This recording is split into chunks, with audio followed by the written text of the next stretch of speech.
Fish fry म्हटलं की सगळ्यांना खूप जास्त आवडतं आणि फिश फ्रायमध्ये तर मला वाटतं सर्वात जास्त सगळ्यांना सुरमई फ्राय किंवा पापलेट फ्राय हे खूप जास्त आवडतं.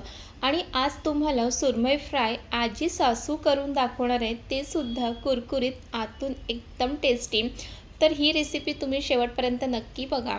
नमस्कार मंडळी, तुमचं स्वागत आहे आपल्या चॅनलवर आणि अशाच नवीन नवीन रेसिपीसाठी ब्लॉगसाठी आपल्या चॅनलला अजूनपर्यंत सबस्क्राईब केलं नसेल तर सबस्क्राईब करा. व्हिडिओ आवडत असतील तर लाईक करा, कमेंट करा आणि शेअर करायला विसरू नका. सर्वात आधी तर इथे सुरमई घेतलेलं आहे. सुरमई हे मार्केटमधूनच कट करून आणलेलं आहे आणि जेव्हा पण सुरमई फ्राय करायची असेल तर त्याला असे पीसेसमध्ये कट करून घ्यायचे आहे. आणि सुरमईसुद्धा साफ करून घेतलेलं आहे घरी आणल्यानंतर. त्यानंतर इथे आजी सासूच्या रेसिपीला सुरुवात झालेली आहे. सर्वात आधी तर इथे चवीप्रमाणे मीठ टाकून घेतलेलं आहे. त्यानंतर ह्यामध्ये हळद घालणार आहे, घरगुती मसाला, काश्मीरी मसाला हे सर्व टाकून घेणार आहे. आणि त्यानंतर ह्यामध्ये वाटणसुद्धा घालणार आहे. ह्यामध्ये आलं, लसूण, मिरची, कोथिंबीर याचं हे वाटण घालणार आहे. आणि आजी सासूच्या पद्धतीने सुरमई फ्राय होणार आहे, म्हणजे ती सुरमई फ्राय तर खायला एक नंबरच असणार आहे. तुमच्याही घरी तुमच्या आजी सासूच्या हातचं तुम्हाला कोणती डिश आवडते हे नक्की कमेंट करून सांगा. तर चला, इथे हे घरातली जी काही मसाले आहेत ना ती सगळं टाकून घेतलेलं आहे. आणि त्यामध्ये नंतर इथे लिंबाचा रस घालणार आहे. लिंबाचा रस नसेल तर कोकम आगळसुद्धा घालू शकतात, पण काहीतरी सुरमई फ्राय करताना त्यामध्ये काहीतरी आंबट हे घालायचंच आहे, कारण सुरमई फ्रायमध्ये काहीतरी आंबट घातलं की सुरमई फ्राय खाताना चवीला खूप भारी लागतं. त्यानंतर इथे वाटणसुद्धा घालून घेतलेलं आहे आणि सगळी मसाले, आंबट आणि वाटण हे सगळं टाकून घेतल्यानंतर इथे आजी सासू ती सगळी मच्छीला व्यवस्थित असं सगळं वाटण मसाले छान असं मिक्स करून घेत आहे. आणि हे सगळं छान मिक्स करून घेतल्यानंतर हे जे सुरमई आहे मसाले लावून एक 10-15 मिनटासाठी असं छान मॅरिनेट करायला ठेवायचं आहे. वेळ नसेल तर लगेच करायला घेतलं तरीही चालेल. आता हे जे सुरमई आहे ते 10-15 मिनटासाठी बाजूला ठेवून घ्यायचं आहे, म्हणजे ते छान असे मसाले आहेत ते आतून छान असे लागले जातात. तर चला, इथे 10-15 मिनटं झाल्यानंतर गॅसवरती तवासुद्धा ठेवून घेतलेला आहे. आणि इथे सुरमई जास्त आहे त्यामुळे दोन्हीही गॅसवरती 2 तवे ठेवलेले आहेत. जेव्हा पण मच्छी फ्राय जास्त असेल ना तेव्हा दोन्हीही तवा ठेवून घ्यायचं, म्हणजे झटपट असे मच्छी फ्राय होते. तर इथे तेल घातल्यानंतर सर्व बाजूने तेल व्यवस्थित पसरून घ्यायचं आहे. आणि कधीही मच्छी फ्राय करणार असेल ना की तेल व्यवस्थित गरम झालं पाहिजे, नाहीतर मग ती मच्छी आहे ती तव्याला चिकटते. त्यामुळे इथे व्यवस्थित तवा गरम झाला का मग इथे एक एक करून सर्व सुरमई आहे ती तव्यावरती टाकून घेणार आहे.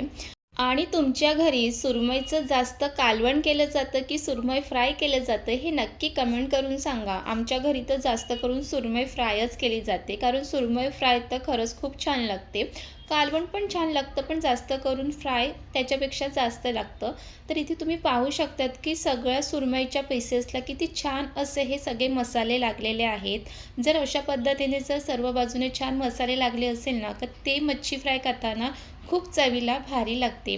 तर इथे एक तव्यावरती जितकी मच्छी राहील तितकी सुरमई टाकून घेतलेली आहे. आता दुसऱ्या तव्यावरती सुद्धा सुरमई टाकून घेणार आहे.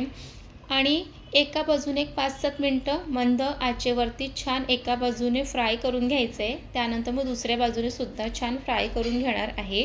आणि जर तुम्हाला सुरमई फ्राय करताना रव्याचं किंवा तांदळाचं पीठ लावायचं असेल तेही तुम्ही लावून घेऊ शकतात. आज इथे रव्याचं किंवा तांदळाचं पीठ न वापरता कुरकुरीत असे हे सुरमई फ्राय करणार आहोत.